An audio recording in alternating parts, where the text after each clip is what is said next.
Hello friend, कैसे हैं आप लोग। मैं बॉबी कुमार। उम्मीद करता हूं कि आप बहुत अच्छे होंगे।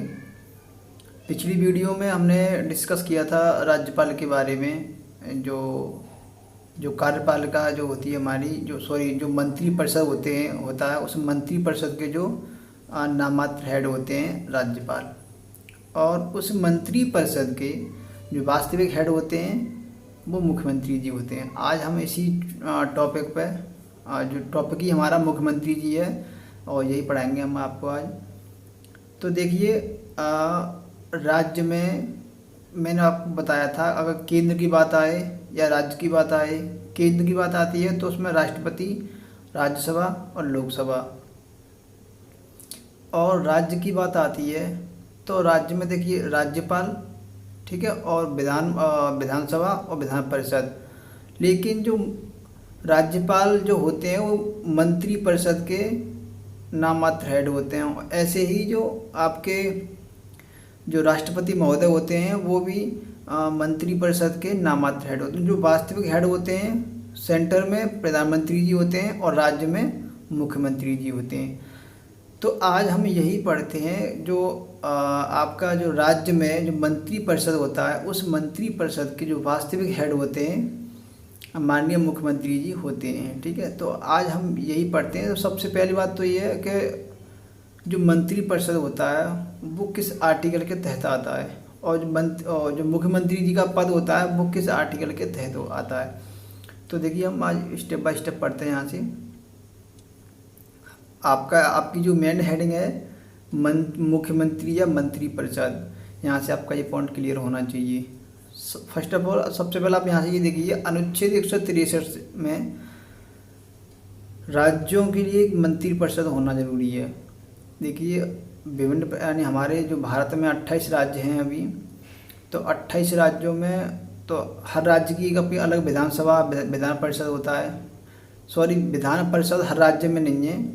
मैं ये विधान परिषद कुछ ही राज्यों में है लेकिन है, और पर विधानसभा तो हर राज्य में होती है। तो हर राज्य के लिए एक मंत्री परिषद होना अति आवश्यक है। तो जो मंत्री परिषद, जो राज्यों के लिए मंत्री परिषद का गठन होता है वो अनुच्छेद 163 के तहत में होता है। ठीक है, और जो राज्यों के लिए मुख्यमंत्री होते हैं, यानी प्रत्येक राज्य के लिए एक मुख्यमंत्री होना तो तय है। तो प्रत्येक राज्य के लिए एक मुख्यमंत्री होते हैं, उनका जो पद होता है वो अनुच्छेद 164 के तहत आता है। ठीक है ना, उनका जो पद मंत्री परिषद के जो अभी मैंने आपको डिस्कस किया था, ये जो मुख्यमंत्री यानी जो सीएम होते हैं, यानी सीएम यानी जो चीफ मिनिस्टर होते हैं, वो मंत्री परिषद के वास्तविक हेड होते हैं। नाममात्र हेड हमारे राज्यपाल जी होते हैं। जो राज्यपाल को जो उनके जो पद दिए गए हैं, जो उनकी जो शक्तियाँ दी हैं, सबका यूज मुख्यमंत्री जी करते हैं। जैसे आपने सेंटर में देखा होगा, राष्ट्रपति जी की सारी शक्तियों का यूज प्रधानमंत्री जी करते हैं, वैसे ही राज्यों में राज्यपाल की सारी शक्तियों का यूज आपके जो मुख्यमंत्री जी करते हैं। ठीक है, तो देखिए सबसे, और अब हम ये देखते हैं मुख्यमंत्री कौन बनते हैं, कैसे बनते हैं, मैं इसी के बारे में डिस्कस करेंगे। और हमारा टॉपिक भी यही है मुख्यमंत्री। तो इससे पहले मैं आपसे ये कहूँगा, जो इस चैनल पर नए फ्रेंड्स जुड़े हैं तो उन्होंने चैनल को सब्सक्राइब नहीं किया, तो और उनको लगता है कि हमारे लिए वीडियो हेल्पफुल है तो आप चैनल को सब्सक्राइब कर सकते हैं और शेयर भी कर सकते हो। तो चलिए, इसी बात से हम आगे बढ़ते हैं।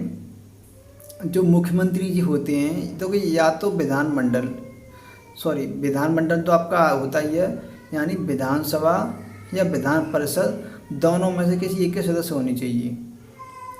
मुख्यमंत्री जो होते हैं विधानसभा या विधान परिषद, दोनों में किसी एक के सदस्य होनी चाहिए, तो वो मुख्यमंत्री बनने के लायक हैं। और भारत के नागरिक होना ये तो ज़रूरी है। तो सब में सेम ही मान लो, भारत के नागरिक होनी चाहिए, और 25 वर्ष उम्र पूरी होनी चाहिए, किसी लाभ के पद पर ना हो, दिमाग से बिल्कुल ठीक हो। बस ये उनकी योग्यता के बारे में हो गया।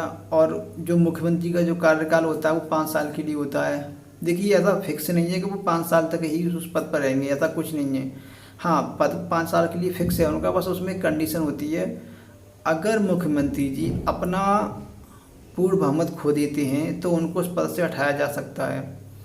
अगर मुख्यमंत्री जी उस पद से नहीं हटते हैं तो राज्यपाल के प्रसार परिषद द्वारा उनको पद से हटाया जा सकता है।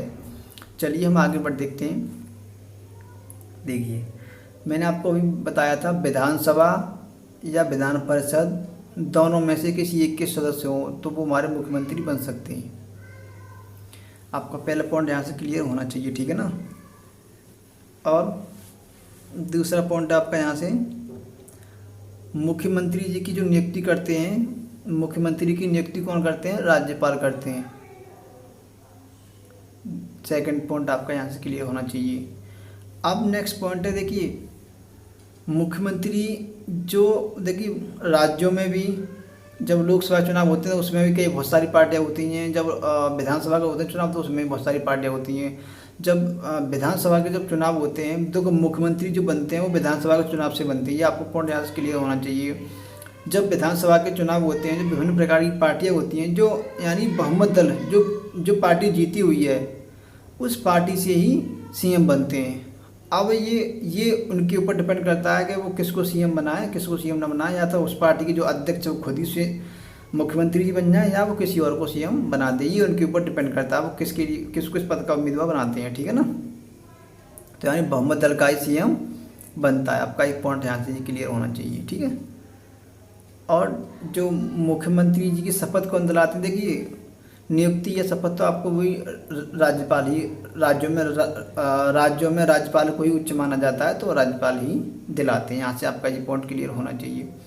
हाँ देखिए, जैसे कि मैंने आपको अभी बताया था जो मुख्यमंत्री जी की जो कार्यकाल 5 वर्ष का होता है, अगर उस 5 वर्ष ये कोई फिक्स नहीं है तो मैंने आप पॉइंट मेंशन कर रखे हैं, ये डिटेल में आपको समझा दूंगा।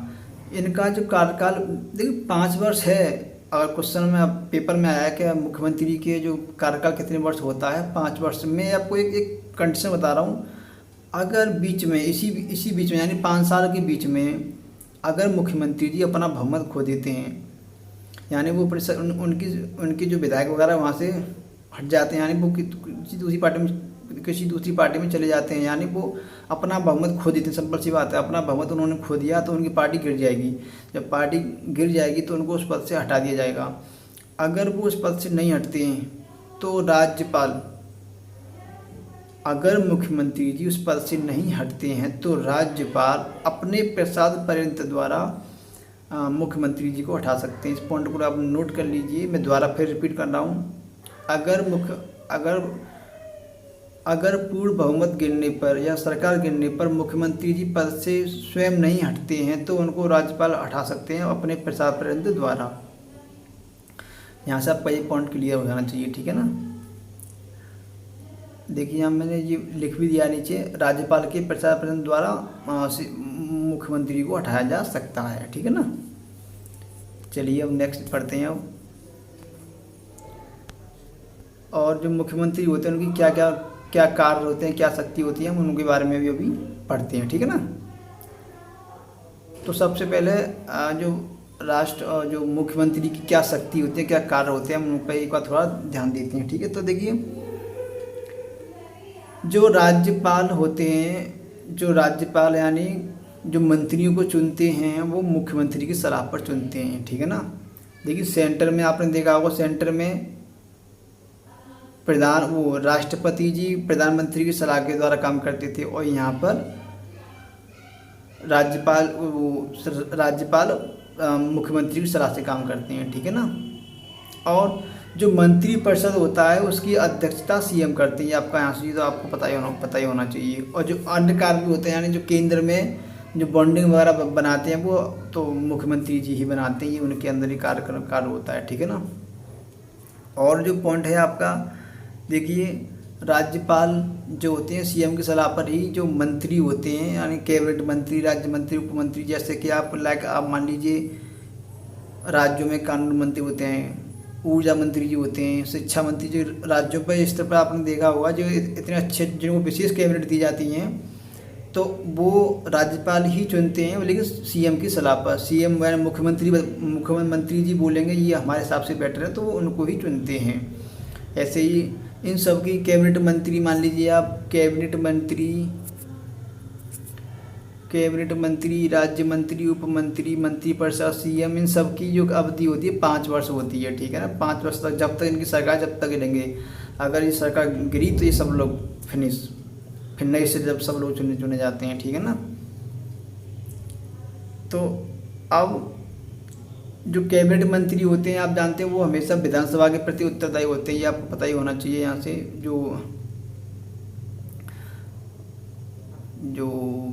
कैबिनेट मंत्री होते हैं वो विधानसभा के प्रति उत्तरदायी होते हैं। और जो मंत्रिपरिषद और जो इनकी सब मंत्रिपरिषद के और जो कैबिनेट मंत्री जो होते हैं, इन लोगों के सबके हेड कौन होते हैं? सीएम होते हैं। जैसे आपने देखा होगा उधर सेंटर में प्रधानमंत्री में मंत्रिपरिषद और जो कैबिनेट मंत्री के वास्तविक हेड कौन होते थे? प्रधानमंत्री जी। और यहाँ पर भी सीएम, वही कंडीशन है, एकदम उल्टा है। बस राज्य में और सेंटर में चीज़ें डिवाइड हो चुकी हैं, बाकी सब चीज़ सीएम है, ठीक है ना। और जो हमारे जो कैबिनेट मंत्री होते हैं राज्यों में, वो विशेष एक विधि बनाते हैं, विधि यानी कानून बनाते हैं, ठीक है ना।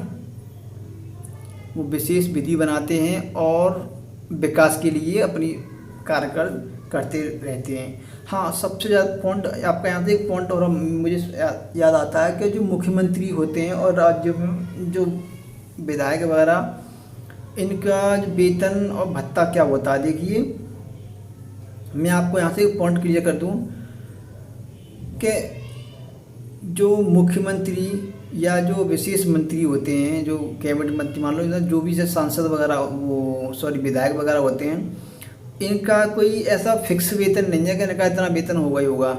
जैसे कि मान लीजिए कि आईएएस पीसीएस का वेतन होता है कि इनका इतना वेतन होना चाहिए, जैसे राष्ट्रपति जी का वेतन है इतना वेतन होना चाहिए, लेकिन इनका कोई वेतन फिक्स नहीं होता है। इनका जो वेतन है, देखिए अगर राज्य की बात की जाए तो जो विधायक वगैरह, जो मुख्यमंत्री, जो ये लोग होते हैं, इनका वेतन विधानमंडल में तय किया जाता है। ये उनके हिसाब से, ये लोग अपने हिसाब से ही स्वयं ही अपना वेतन तय करते हैं, कितना वेतन होगा कितना वेतन नहीं होगा। अगर बात की जाए सेंटर में यानी वहाँ पर केंद्र में, तो केंद्र में भी जो सांसद वगैरह होते हैं और जो वो खुद ही स्वयं, प्रधानमंत्री वगैरह खुद ही अपना वेतन स्वयं चुनते हैं। आपने भी देखा होगा दिल्ली में जो केजरीवाल जी हैं, केजरीवाल जी ने अपना वेतन तो खुद बहुत ज़्यादा कर लिया, कई गुना 4 गुना बढ़ा दिया है। तो अब वो अपने हिसाब से ही अपना वेतन कर लेते हैं, ठीक है ना। यहाँ से क्वेश्चन भी मिलता है आपको कि इनको ये विशेष प्रावधान है कि ये अपना वेतन खुद ही स्वयं चुनते हैं। यहाँ इनको कोई बताने वाला नहीं है कि आपका इतना वेतन होगा इतना वेतन नहीं होगा। तो देखिए मुख्यमंत्री से रिलेटेड इतनी सारी बातें थी। वैसे बातें तो बहुत होती हैं जनरली, तो आप देखा जाए तो बहुत कुछ है समझने के लिए। जो बेसिकली जो क्वेश्चन बनते हैं यहाँ से यही बनते हैं कि उनकी नियुक्ति कौन करते हैं, वो किन किन मंत्री परिषद में होते हैं, किन के हेड होते हैं, किन के वास्तविक हेड होते हैं। बस यहाँ से यही क्वेश्चन बनते हैं मुख्यमंत्री से, और इससे ज़्यादा क्वेश्चन नहीं अलग नहीं बनता है, ठीक है ना। कोई सा भी एग्जाम से आपका यहाँ से क्वेश्चन बनने वाला है। हाँ, अब आप लोग पढ़ते रहिए। कोई चीज़ें आपको समझ में नहीं आती तो आप मुझे कमेंट बॉक्स में कमेंट कर दीजिएगा। और जो इस चैनल पर नए फ्रेंड जुड़े हैं वो वीडियो को शेयर करिए, लाइक और सब्सक्राइब करो, पढ़ते रहो। और मैं तो बस यही कहूँगा, मेरे पास तो बस एक ही लास्ट ऑप्शन ये बचता है, पढ़ते रहो, देश के लिए कुछ करते रहिए। अपने लिए तो दुनिया ही करती है, कुछ देश के लिए करिए। ओके, जय हिंद, जय भारत।